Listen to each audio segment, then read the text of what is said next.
What's going on, everybody? Not here, and we've been beating the Pokemon market to death. And I want to spend a little bit of time talking about Magic the Gathering collector boxes and just the asset performance in general since Karlov. And the reason for this is, if you want to buy the product, rip it, enjoy it, have at it for Pokemon. But the prospect of paying $200 for a booster box at release and setting it in a closet, and hoping to God you're not going to get hurt.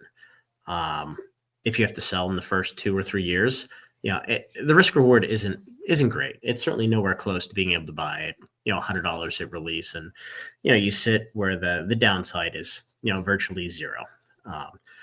So I want to talk about collector boxes, and I think there's a little bit of a preconceived notion, if you've paid attention to this, of Magic overprinting and 2021, 2022. 2023, the print runs were absolutely atrocious, and the product started to move recently, but it was dead for a while. But what I want to walk through is this is an interesting alternative from an asset perspective, just based on the stats that I'm about to lay out here. So Karlov came out, and this is the first set that they scrapped set, and they just went, they scrapped drafted set, and they just went to play boxes. So this came out, nobody really knew what to expect. Release of the collectors came out at 190. Current price is 180. Doesn't look too bad, but it's effectively round trip down to about 125 and back up to 180. Distro costs, and this is an estimate here for what a store would pay distribution. Not perfect, but ballpark. So you guys have some idea of what the return would be if you're a store, and then what the return would be if you bought it the release price. What's interesting is this is still available at distribution. So the rest of this doesn't matter, because the fact that collector boxes are still available at distribution a year after, it's been a dumpster fire. Now, that doesn't mean it can't move up going forward, but it's pretty crappy. So Fallout, this is interesting because this came out at 325, ton of fanfare, super short printed, and I think the bulk of this actually got pushed out in Amazon, which is really interesting. Current price, $920. There's 28 of these available on the market, so not much there, or 333 days out. So 183% return from release price and 400% from distro. And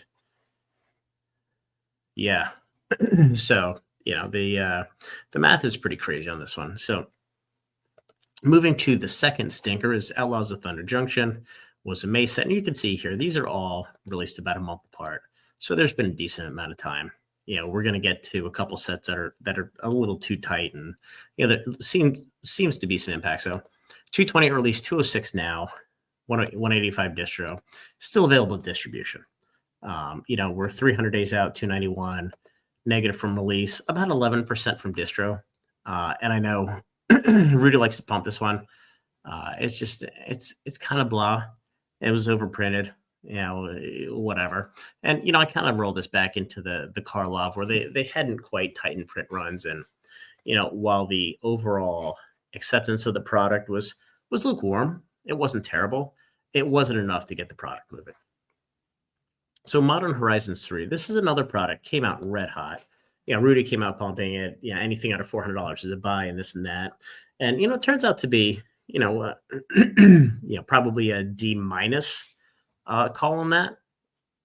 Release price at 390, current price 415. I mean, it was down in the 340s, 350s, but the fact that distro, and this is what do they call it, a half premium set.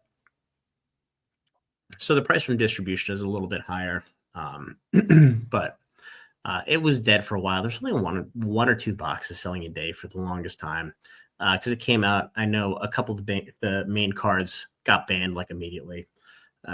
Not shocking, but 74 available on market now, 235 days post-release, 6% return from release, 76% if you bought it from distribution. So if you're a store, this set was an absolute home run. If you bought it at release date, you were dead money for, 9 months. So that brings us to our third dumpster fire, Assassin's Creed. This is the box that came out. Rudy made a comment about how there's none of it on the market, immediately spiked to $400, and then everybody got their face kicked in. It's currently at, or it's sold down to $250 for release. I think it was $400 like a couple days before. It's flat versus release. It is up over distro cost, $185. I remember 2 weeks before release trying to get boxes, and we couldn't because we didn't order it pre-order. Weren't really interested in the set. But it's whatever. 137 still available to market. The most widely available set next to the two that are still at distribution, Innistrad Remastered, which is 11 days from release. You can't really count that. 1.2% return from release, 36% if you're in distro. So if you got them at distro and you sold them early on, you did well. And you moved on to something else. So that brings us on to, I don't want to call this like the Silver Age, because that's an overused term. But this is where the print runs got really tight and things got super interesting. So Bloomborough, released on 8/2, the furry set, if you will, came out at $227 in release day. I think there was still a good amount of skepticism. The last couple main sets sputtered, to put it politely. And I don't think people knew what to think about it. Everybody was still trying to figure out what was going on with play boosters. And then they had this Beyond booster for Assassin's Creed that I, for the life of me, still couldn't tell you what it is. And we buy from distribution, which is interesting. But the boxes are $355 now, and they were $185 at distro. There's about 100 available on the market. So 186 days past release, which is about half a year. 56% return if you bought this at release retail, and 92% if you paid distro price. Very, very, very well performing set. Moving to Duskborn, this is the first set that we went relatively sizable into, because at this point you could kind of tell that things were moving in the right direction. And look, Wizards of the Coast changing direction. It's like the Titanic trying to miss the iceberg. The odds of it happening aren't great, and if it happens, it's going to happen very slowly. So this is going to bother me. There we go. So 225 at release, on par with Bloomborough. It sputtered for a while. It was a super cool set, a lot of powerful cards. Came out right around, Halloweenish, end of September, but still. Really good flavor. 185 was distro cost. Right now it's sitting at 279. So it just took a while for the product to churn through the system. And quite honestly, I don't think it was the fact that it was a bad set. It was just it was received okay. And quite honestly, I think as people played the cards, they liked it more and more. But people bought the singles of this set more than they bought the sealed product, in my opinion. So, there's 79 available. So next to MH3, it is the lowest standard set, like normal set, which is kind of crazy. 130 days post-release, 24% return if you bought it at release, and 50.1% at distro. So, we did okay. These, I can't really complain. So moving to Foundations, this thing was absolutely crazy. This is a set where they came out, they said, everything's going to be in print for 5 years, but there's only going to be one print run of collectors, which didn't make any sense to anybody. So a lot of stores didn't order it. They remember the old core sets where you just sat on dead product forever. So immediately the set at 185 opened at 308 because there wasn't a whole lot out there. Currently sitting at 392. Now it's started to slow down and stagnate a little bit because, when you have a box double in price and you get to that $400 price point, there's only so many Land of War Elves in anime art that people want, right? I really didn't understand the intrigue of the set. I thought it was kind of trashy myself, just because I have a million Land of War Elves and stacks of them from Alpha and Beta. But I'm a little old school like that. But anyway, there's 80 on the market.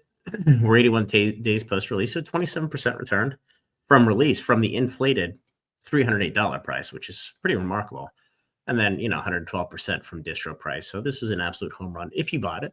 But again, the reason why the return's so good is because people didn't know what it was going to do, what it was going to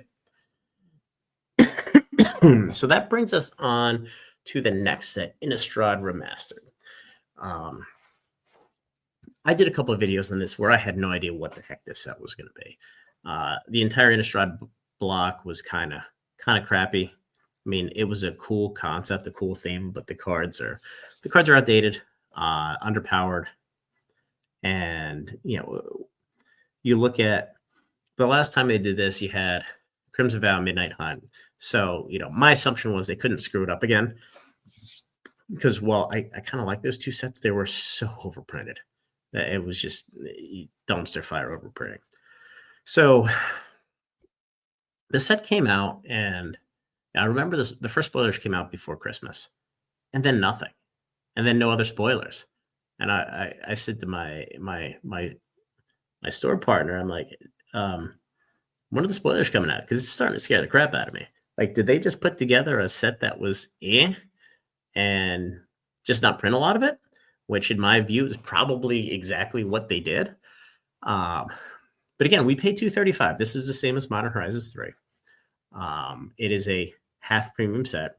It came out 11 days ago at $340. Right now, it's at $325. I think most of the dumping race to zero has happened. Down to 357 boxes available, and there's like 20, 25 selling a day. But a lot of the singles are moving. And yeah, Edgar Markov, apparently it's really easy to get, from what I'm told. But the singles are cool. It's a cool set. I think the biggest problem with the set, quite honestly, is you have Aether Drift that released 3 weeks after. So the question is going to be, is there any money left for Innistrad Remastered? Or does all the money get pushed to Aether Drift, which looks like the set's going to be an absolute home run? In my view, after everybody wrote it off to begin with, because they're like, a racing set Magic, like, what are you doing? So going back to Innistrad Remastered, I think, obviously the sets are up from distribution. But in the 300, 325 range, these boxes are going to disappear. And they may not disappear for 3 months or 4 months, but when they do, the boxes are going to push back up to $400 because, look, the serialized Edgar Markov is selling for $3,500, $4,000. Now, the odds of you getting one of the 500 is probably zero. We're darn close. But people are always going to want the chase. And quite honestly, I do truly believe it was severely underprinted. So I think there's an opportunity there. But let's move to Aether Drift. And then I want to touch on just the overall trends that we're seeing here. So Aether Drift, $278 right now. It releases in 3 days before releases is absolutely insane for a standard set, $185. But the set's great. You have Chrome Mox. I finally got that one right. You have serialized Aether Spark. You have a bunch of other special guest slots. You have the Japanese art cards. You cracked it's like they took all of the best parts of sets, they put it in here, and they, quite honestly, I think the print run's probably similar to what Foundations was. Now it wasn't as difficult to get because I think a lot of people passed, no different than what they passed with Foundations. So I didn't put quantity available because, quite honestly, until it releases, you don't know, because a lot of the big stores are going to buy it regardless. But what's interesting, and I always use this as a little bit of a litmus test. So Innistrad Remastered and Aether Drift did not have TCG player dumps by Banana Stand, which tells me they couldn't get enough product. And if they can't get enough product, there's probably a shortage of supply relative to demand enough for the set to perform relatively well in the long term. So, from distribution price, it's already 50% return, which is absolutely insane. But what I want to show you guys is really from MH3 on. And this is distro, and this is just a simple average. These products have averaged 65% between distro and what the price is today. Now, if I take it from distro to release, just to change it up a little bit, make sure my formulas are right. They are. These sets have averaged a 44% increase over what you buy for distribution. So if you're a store, you should be buying every one of these. There's no reason not to. Now, if you're not a store, let's start right here. So Bloomburrow, Duskborn, and Foundations. So these sets are 56, 24, and 27%. So 36% return on these. And this is really before people have warmed up to the idea that these boxes aren't going to tank anymore. we still see, we saw the other day. So the Ixalan collector boxes, which were absolute bangers before they banned Mana Crypt, they were on sale again on Amazon for like the second time in 3 weeks. So even though it seemed like there's a shortage of those, there's not. There's so many of those older products. So that's why I kind of call, Bloomburrow, Duskmourn, and Foundations the silver era. And if they continue down this path, I don't think you can go wrong buying the collector boxes. And, I think the release price is going to vary. But, if you get in early on, you have all these big eBay sellers that are selling these at $200 a box. I mean, we have a couple people in Discord that paid $1,200 for a case of Aether Drift, which is now up 50%, 40%.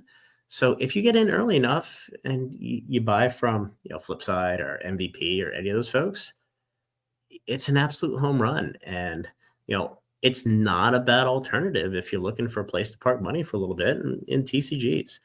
Would I advise doing it? No. Buying TCGs and investing in TCGs is a fool's errand. Has it worked? For some people, in some games. But this is just a way of me pointing out that Magic pricing hasn't boomed nearly what Pokemon has.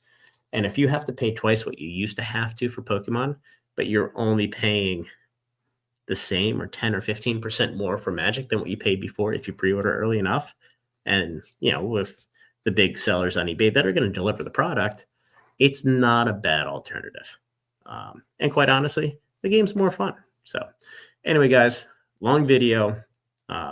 Just want to say thank you to the Magic fans out there. And we do have Innistrad Remastered boxes up on the website. The same with Aether Drift. Pre-orders, they'll ship next Wednesday, I believe. We'll get them tomorrow, but we can't ship them until release date. Aether Drift's on the website for $250 and Innistrad Remastered for $305. May take them down in a couple days. Just sit on them, just based on the analysis here. But anyway, guys, subscribe to the channel, join the Discord. We have sales like this all the time. Goes to the Discord first. So, all right, guys, have a great night.